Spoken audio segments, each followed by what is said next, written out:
Michael Porter Jr. We have to talk about this man.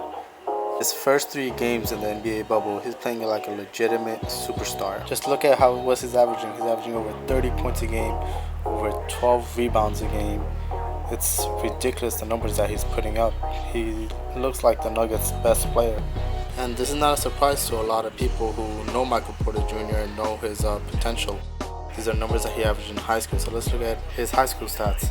He averaged a ridiculous 36 points, 13 rebounds, 5 assists, 3 steals, 2 blocks a game while taking his team to the high school championship in Washington. This guy has no weakness to his game, and on top of that, he's 6'10", he's athletic, he can shoot lights out. It's literally the only weakness he had was his injury. And let's look at some of the accolades he had before the NBA. He of course he was a McDonald's All-American. He was the McDonald's All-American Game MVP. So he was the best in his class hands down, and that's why he was the consensus #1 pick prior to that back injury. He was Mr. Basketball USA in 2017. He was the USA Today Player of the Year. He was in the Jordan Brand Classics, the Nike Hoop Summit. He was the Gatorade and the Naismith Player of the Year and Mr. Basketball in Washington in 2017. So this guy, he was no joke. He had all the potential in the world, and he still has if he stays healthy.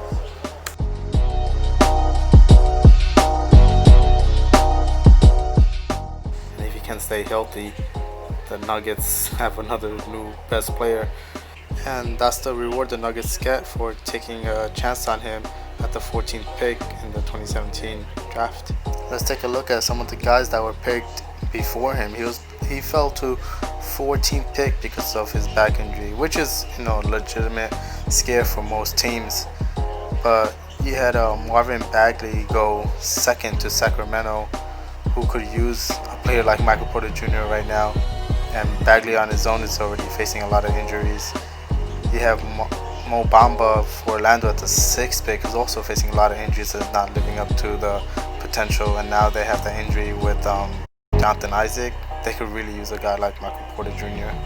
The Cavaliers, they took Colin Sexton with the 8th pick, and if they had somebody like Michael Porter Jr., they could have moved on from the Kevin Love situation that they're in. They'll be more inclined to move him, and Michael Porter Jr. would easily be their best player right now. And then my Knicks, oh my goodness, we have Kevin Knox, who still has room to grow, but right now he looks like a dramatic bust. A lot of people are already starting to give up on him, but the Knicks would be in a lot better place with Michael Porter Jr. We wouldn't have Julius Randle with the contract that we can't trade at the moment, and Michael Porter Jr. fits perfectly with R.J. Barrett and Mitchell Robinson, so that would have been a monster lineup. But the Knicks passed on him too. Let's see, Philadelphia. Oh my goodness, they had Mikal Bridges. Imagine Philadelphia with a guy like Michael Porter Jr. right now. Easily will be contenders.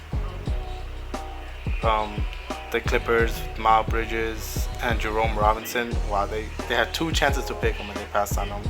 So a lot of teams are regretting the decision, and Denver taking the risk is benefiting them really well right now. And they had 2 steals in this draft.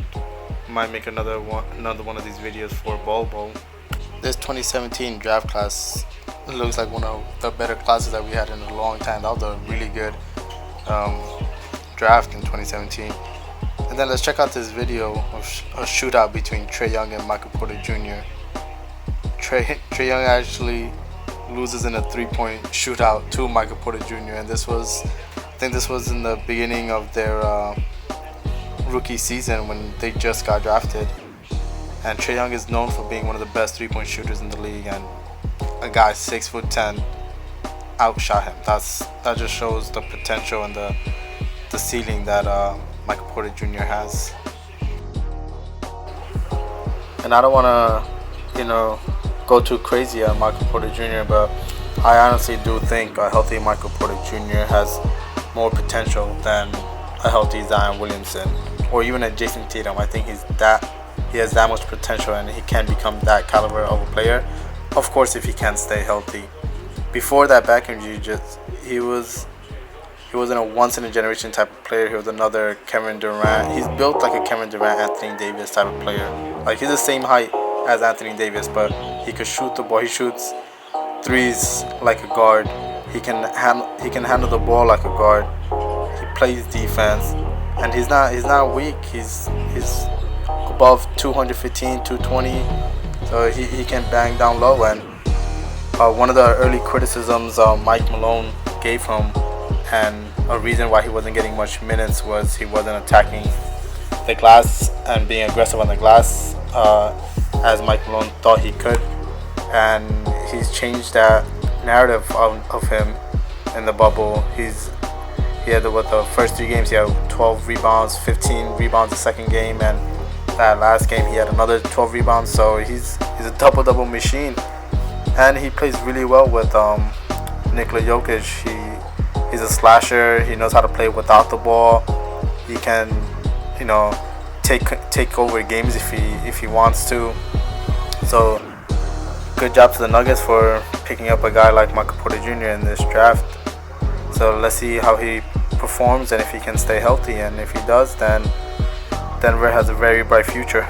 So let me know what you guys think. Do you think Michael Porter Jr. is the real deal, or do you think it's just a fluke in the bubble? Let me know in the comments below, and remember to like and subscribe. It's a new channel and I wanted to grow, hopefully, and make more content and get better at this video making. So thanks for watching, and please like and subscribe.